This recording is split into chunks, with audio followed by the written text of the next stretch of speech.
Hello guys नमस्कार जय जगन्नाथ केमती अच्छी आपण मैंने तो मुझे आपको गोटे भल जगह देखा नेबी जोटा कि कोलकातार माँ काली टेम्पल जोटा आप जानते आउ ता सांगक आउ गोटे जगह अच्छी जोटा बेलूर मठ से रामकृष्ण मिशन ताकू भी नहीं देखी तो आप भिडियो पूर्ण रूप देखूँ केमती लगे जनइबे तो चलते भिडियो स्टार्ट करवा। ମୁଁ ମୋର ନିୟରେଷ୍ଟ ବସ୍ ଷ୍ଟପ୍କୁ ପଳେଇ ଆସିଲି ଯାହାକି ମୋତେ ବସ୍ ନେଇକି ଯିବାକୁ ପଡ଼ିବ। ମୋତେ କିଛି ଟାଇମ୍ ଏଠି ୱେଟ୍ କରିବାକୁ ପଡ଼ିବ କାହିଁକିନା ମୁଁ 35 କିଲୋମିଟର ଏଇଠୁ ମୋତେ 35 କିଲୋମିଟର ପଡ଼ିବ ଦକ୍ଷିଣେଶ୍ୱର। ତ ଫାଇନାଲି ମୋ ବସ୍ ଆସିଯାଇଛି। ମୁଁ ଆପଣଙ୍କୁ ସାଇଡ଼୍ ଭ୍ୟୁ କିଛି ଦେଖାଉଛି, ଏଇ ଦେଖନ୍ତୁ। फाइनाली मुझे पहुँची जाइए दक्षिणेश्वर में मुझे आपको मंदिर नहीं देखी।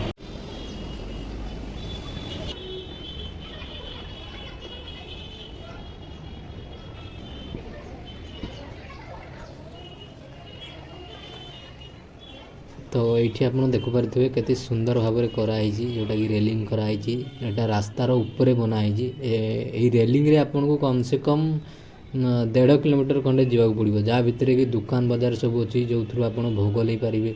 बहुत प्रकार ठाकुरंकर मूर्ति एठी अच्छी आपन परचेस करके नहीं पारे। सबू मिल शंख मिल आपन जहाँ खोजे ये सब गुड़ जिनस मिल पार। तो देखिपे एठू मंदिर केते दूर रे देखा जाउची।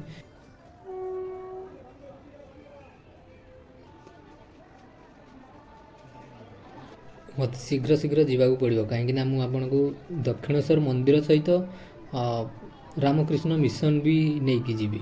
तो सेठी बोटिंग भी करने पड़ो तो टाइम लगे से मत शीघ्र शीघ्र वीडियो बनईकी जावाक पड़ो। तो वीडियो बनी रुहतु मुझे देखी।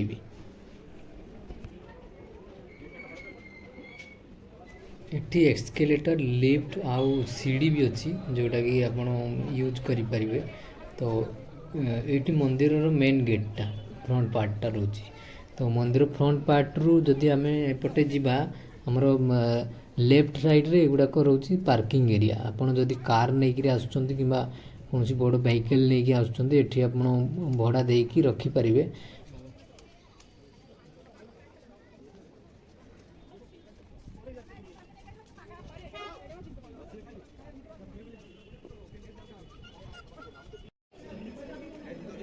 एपटे आप स्टाण्ड देखिपे जहाँकि आपंकर बैग मोबाइल रखिए। जेहेतु आपंकर बैग मोबाइल मंदिर भितर आलाउ ना तो आपन को बैग आउ मोबाइल सेठी रखिकी मंदिर भितर दर्शन करने पड़ो। जोटा कि आपटे देखिपे केते सुंदर दृश्य मूर्ति अच्छी लोक मैंने फोटो भी नौ। एपटे आप देखिपे आनंद बजार जो थी कि आप भोग ठाकुर मानकर मूर्ति विभिन्न प्रकार मूर्ति अच्छी शिवलिंग अच्छी शंख मिल। तो एत सुंदर सुंदर जिनस गुड़ाक अच्छी जोटा कि आपके आसिले एमती लगे कि आपड़ जमती हेल्ले गोटे जिनस नहीं ही जी। तो बहुत सुंदर सुंदर जिनस गुड़ाक अच्छी आपते आसवे जिनस सागर बार्गेनिंग करी कम रेट्रे भी नहीं पारे। सेपटे जो आप देखुं फ्रंट रे गोटे बिल्डिंग सेटा हूँ भोग मंडप गुड़ाक जोठू कि भोग किणिकी आप माँ को अर्पण करें। तो मु आपन को सजेस्ट करी कि आपन भोग एठू न नहीं सेठू मु प्रथम जो देखली माने रेलिंग रु सेठू नेले टिके सस्तार आपन को मिल जिवो। तो ये आप देखुवे बारंडा माने मंदिर जो आप एंट्री करेंगे ता साइड रू पूजा करी सारिकी देखी यहाँ। तो भितर किंतु बहुत भल अनुभूति हुए कहीं सेठी लोक दर्शन करुँच माँ को चारिद्वार अच्छी जोटा कि सेठी पूजा हुए। आउ एपटे देखुवे केते सुंदर तुलसी गोटे चौरा अच्छी सामने। आउ एपटे जेहेतु मंदिरटा गंगा नदी तटरे अच्छी तो एपटे लोक गंगारे बुड़ पकाउछंती देखंतु मांकड़ भी एठी अछंती। तो मु आपन को नहीं गंगा नदी देखैबी जोटी लोक आपन जदि मानसिक थिबो आपन आसिक एठी मानसिक पूरण करि परिबे। आउ एठी यही नदी को एक्चुअली रे घोगुली नदी बोली कहा जाए जोटा कि गंगा मांकर गोटे अंश। गंगा मांकर मेन पार्टा आपन को बिहार रे भाग हो जाइछि जोटा कि मेन पार्ट आपन को पद्मा नाम रे जानि थिबे। आपन पद्मा नाम रे बांग्लादेश पड़ेछि तो शुणी आपड़ जोटा बांग्लादेश रे पार्टा जाइछि ताकू पद्मा कहा जाए। आउ ये आम वेस्ट बेंगल को आछि याकू हुगुली कहा जाए। देखो केते सुंदर माने माने मंदिर चारिपार्श्व सफा ଆଉ ଏପଟେ ଆପଣ ଯେତେବେଳେ ଆସିବେ ଦେଖିବେ ନଦୀର ଅନୁଭୂତି ଆଉ ମନ୍ଦିରର ଅନୁଭୂତି ତା'ର କମ୍ବିନେସନ୍ଟା ଆପଣଙ୍କୁ ମନ ମୁଗ୍ଧ କରିଦେବ। କେତେ ସୁନ୍ଦର ସୁନ୍ଦର ମନ୍ଦିର ଅଛି। ଆଉ ମୁଁ ଏଇଠି ଦେଖନ୍ତୁ ମାଆଙ୍କର ଏଇଟା ଫ୍ରଣ୍ଟ ପାର୍ଟ ମନ୍ଦିରଟା, ଯେଉଁଟାକି ଏବେ ଟିକେ ଭଲରେ ଦିଶୁନି, ଆଗରେ ଭିଡ଼ିଓରେ ଅଛି, ମୁଁ ଆପଣଙ୍କୁ ଭଲ ସେ ଦେଖେଇବି। ତ ଭିଡ଼ିଓ ଆପଣ ଆଗକୁ ଦେଖନ୍ତୁ ବିନା ସ୍କିପ୍ କରିକି, ମୁଁ ଆପଣଙ୍କୁ ଆହୁରି ସୁନ୍ଦର ସୁନ୍ଦର ଭିୟୁ ଦେଖେଇବି।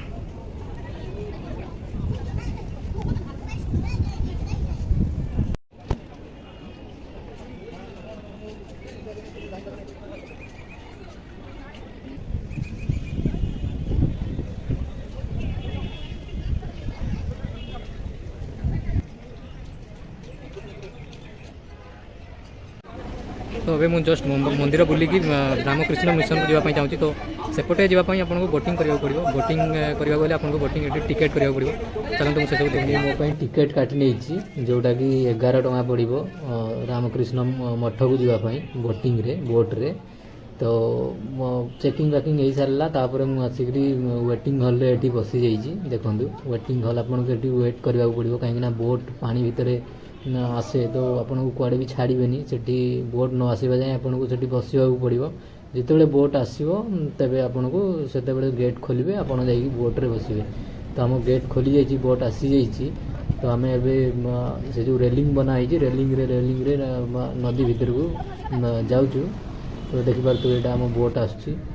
ତ ମୁଁ କିଛି ପିକ୍ଚର୍ ଦେଖାଉଛି ଏଠି, ମାନେ ସାଇଡ଼୍ରୁ ବହୁତ ବଢ଼ିଆ ଲାଗୁଛି। କିନ୍ତୁ ଫାର୍ଷ୍ଟ ଟାଇମ୍ ପାଇଁ ଯେଉଁଟା ଆପଣ ବସିବେ ଗୋଟେ ଜାହାଜରେ, କେତେ ବଢ଼ିଆ ଲାଗିବ ସେଇଟା ଆପଣ ଅନୁଭବ କରିବେ। ମୁଁ ବହୁତ ଖୁସି କିନ୍ତୁ ଅନୁଭବ କଲି, ଯେଉଁଟା ମୋତେ ବହୁତ ବଢ଼ିଆ ଲାଗିଲା। ତାପରେ ଏଠି ବି ଆମକୁ କିଛି ସମୟ ୱେଟ୍ କରିବାକୁ ପଡ଼ିଲା, କାହିଁକି ଯାତ୍ରୀ ବି ସେପଟୁ ଯେଉଁମାନେ ଆସୁଥିବେ ସେମାନଙ୍କୁ ଆଗ ଛାଡ଼ିବେ। ସେମାନେ ଯାଇସାରିଲା ପରେ, ବୋଟ୍ ଖାଲି ହେଇସାରିଲା ପରେ ଆପଣଙ୍କୁ ପ୍ରବେଶ କରିବାକୁ ଦେବେ। ତ ମୋ ଆଗରେ ଯେଉଁ 2 ଜଣ ଦିଶୁଛନ୍ତି ଅଛନ୍ତି, ସେମାନେ ବି ଆମ ସେପଟୁ ଆସିଛନ୍ତି, ସମ୍ବଲପୁର ପଟୁ। ତ ବହୁତ ଖୁସି ଲାଗିଲା, ଆମ ପଟୁ ବି ଲୋକ ଆସିକି ଏପଟେ ଦେଖୁଛନ୍ତି। ତ ତାଙ୍କ ସାଙ୍ଗରେ ମୁଁ ଅବଶ୍ୟ କଥାବାର୍ତ୍ତା କିଛି ହେଇନି, ଖାଲି କେଉଁଠୁ କ'ଣ ଏମିତି କଥାବାର୍ତ୍ତା ହେଲି। ତ ଦେଖିପାରୁଥିବେ ମୁଁ ବୋଟ୍ ଭିତରକୁ ପଳେଇ ଆସିଲିଣି। ଲୋକ ବି ଏପଟେ ପଶୁଛନ୍ତି, ଆସିକି ଲୋକମାନେ ବସିଗଲେଣି ବୋଟ୍ ଉପରେ। ମୁଁ କିନ୍ତୁ ବସିବିନି, ମୁଁ ଭିୟୁ ନେବି, ସେଥିପାଇଁ ମୁଁ ଛିଡ଼ା ହେଇକି ହିଁ ଆପଣଙ୍କୁ ଦେଖେଇବି ପିକ୍ଚର୍ ଗୁଡ଼ାକ। ଏଠି ଦେଖିପାରୁଥିବେ କେତେ ସୁନ୍ଦର ଲାଗୁଛି, କେତେ ମାନେ ଭିତରକୁ ଆସିବାକୁ ପଡ଼ୁଛି ନଦୀ ଭିତରକୁ।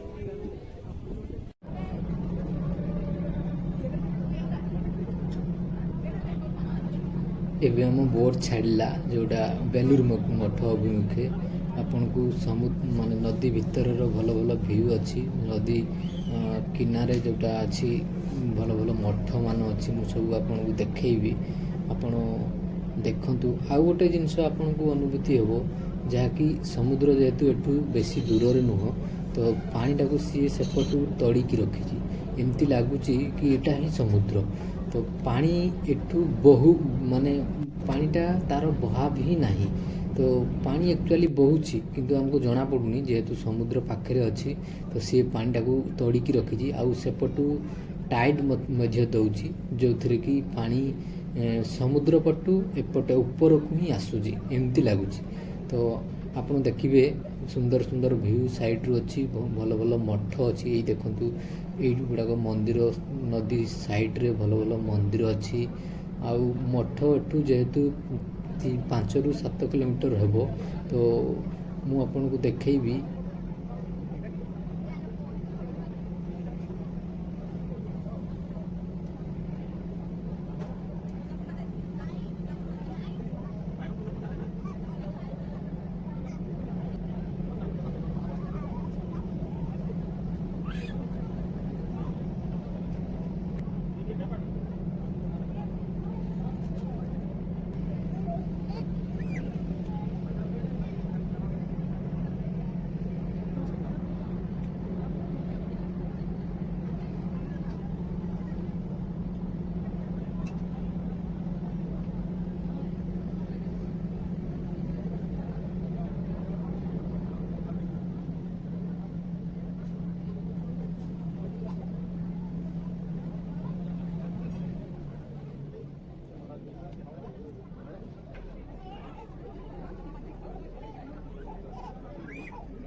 ତ ଆମେ ଏବେ ରାମକୃଷ୍ଣ ମଠ ନିକଟକୁ ପଳେଇ ଆସିଲେଣି।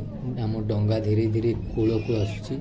ତ ମୁଁ ଗୋଟେ ଏମିତି ଜାଗାରେ ଅଛି ଯେଉଁଥିରୁ କି ଆପଣଙ୍କୁ ଡଙ୍ଗା ପାଇଲଟ୍ କେମିତି ଡଙ୍ଗାକୁ ରଖିବ ତା'ର ଭ୍ୟୁଟା ନେବି। ତ ଆପଣ ଦେଖିବେ ସେ କେମିତି ତାକୁ ରଖିବ, ସେଟାକୁ ଅଟକେଇବ। କାହିଁ ଯେହେତୁ ସମୁଦ୍ର ଭିତରେ ପାଣିଟା ମାନେ ଡଙ୍ଗାଟା ଆସୁଛି, ଏଇ ଦେଖନ୍ତୁ କେମିତି ସିଏ ବାନ୍ଧିକି ରଖିଦେଉଛି ତାକୁ। ତ ଏପଟେ ଡଙ୍ଗା ଲାଗିଗଲାଣି, ଲୋକ ବି ସେପଟେ ଯିବା ପାଇଁ ବହୁତ ସାରା ଲୋକ ଏଠି ଯେହେତୁ ଅଛନ୍ତି, ସେମାନେ ବି ଦେଖନ୍ତୁ କେତେ ସାରା ଲୋକ ଗୋଟେ ଡଙ୍ଗାରେ ଯାଉଛନ୍ତି। ତ ସମସ୍ତେ ସେଫ୍ଟି ଆଣ୍ଡ ସିକ୍ୟୁରିଟି ତାଙ୍କର ମେନ୍ ପାର୍ଟ ରହିବ। କାହିଁକି ନା ପାଣି ଭିତରେ ଲୋକ ଯାଉଛନ୍ତି ଆସୁଛନ୍ତି। ଆଉ ଆପଣଙ୍କୁ ଗୋଟେ କଥା ମନେ ରଖିବାକୁ ପଡ଼ିବ, ଏଠି ଆପଣ ଯେଉଁ ଟିକେଟ୍ କାଟିଥିବେ ଏଠି ସେଟାରେ ତା'ର ଚେକିଂ ହେବ। ଆପଣ ଯେମିତି ଟିକେ ଧ୍ୟାନ ରଖିବେ ସେଇଟା କୌଣସି ଜାଗାରେ ମିସପ୍ଲେସ୍ ନ ହୁଏ, ନହେଲେ ଆପଣ ଟିକେ ହଇରାଣ ହେବେ। ଏପଟେ ଦେଖିପାରୁଥିବେ ଟିକେଟ୍ କାଉଣ୍ଟର ଗୁଡ଼ାକ ଖୋଲା ହେଇଛି ସାଇଡ଼୍ରେ। ଆଉ ମନ୍ଦିର ଏଠୁ 100 ମିଟର ମାତ୍ର 100 ମିଟର ଖଣ୍ଡେ ହେବ। ଆପଣ ଦେଖିପାରୁଥିବେ ଆମେ ମନ୍ଦିର ଆଡ଼େ ଯାଉଛୁ।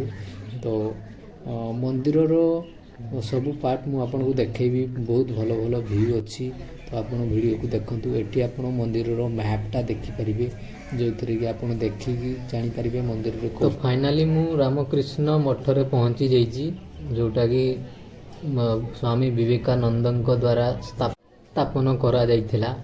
ତ ଏଇଠି ମନ୍ଦିରଟା ଦେଖିପାରୁଥିବେ। ଏଠି ଗାର୍ଡ଼େନର ବହୁତ ସାରା ଗାର୍ଡ଼େନ, ପୁରା ଏତେ ସ୍ପେସ୍ ଅଛି ଯେଉଁଠିକି ଆପଣ ଏଠିକି ଆସିଲେ ଆପଣଙ୍କ ମାଇଣ୍ଡ ଫ୍ରେଶ୍ ହେଇଯିବ।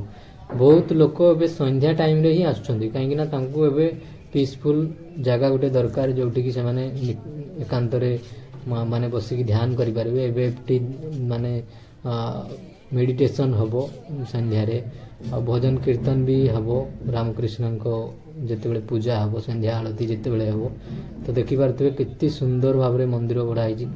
ଆର୍କିଟେକ୍ଚର ବହୁତ ସୁନ୍ଦର, ଆଉ ଏଠିକାର ପରିବେଶ ପୁରା କ୍ଲିନ୍, ନିଟ୍ ଆଣ୍ଡ କ୍ଲିନ୍, ଯେଉଁଥିରେ ଆପଣ ଏତେ ଫ୍ରେଶ୍ ଲାଗିବ ମାଇଣ୍ଡ ଆପଣଙ୍କୁ। ମନ୍ଦିର ଦେଖିକି ବି ବହୁତ ବଢ଼ିଆ ଲାଗୁଛି। ମାନେ ମନ୍ଦିର ଏତେ ମାନେ ଆର୍କିଟେକ୍ଚର କରିକି ବନେଇଛନ୍ତି, ଆଉ ଯେଉଁଟାକି ୱାର୍ଲଡ ଫେମସ୍।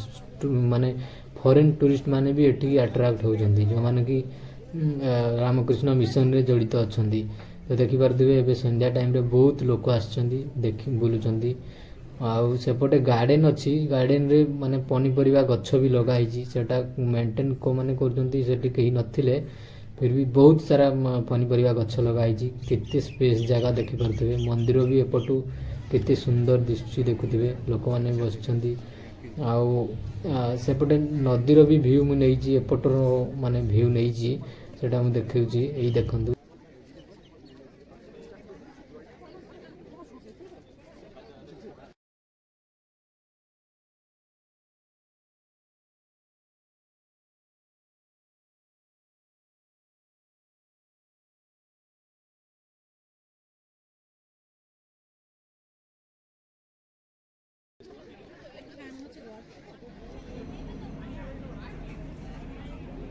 ये तेज चल रहा है। अरे इधर वाला गया है ना, वहाँ लग गया है, इधर गया। ତ ମୁଁ ମନ୍ଦିର ଦେଖି ସାରିକି ପୁଣି ରିଟର୍ନ ଟିକେଟ୍ କାଟିକି ଭାବିଲି ଘରକୁ ଯିବି, କାହିଁକିନା ସେତେବେଳେ ସନ୍ଧ୍ୟା ହେଇଯାଇଥିଲା। ତ ଭିଡ଼ିଓଟି ଏଇଠି ସମାପ୍ତ କରିବାକୁ ପଡ଼ିବ। ଭଲ ଲାଗିଥିଲେ ଭିଡ଼ିଓଟି ଲାଇକ୍ କରିବେ, ସବସ୍କ୍ରାଇବ୍ କରିବେ, ଆଉ ଜଣେଇବେ ଭିଡ଼ିଓଟି କେମିତି ଲାଗିଲା। ରହିଲି, ଜୟ ଜଗନ୍ନାଥ, ନମସ୍କାର, ଜୟ ଶ୍ରୀ।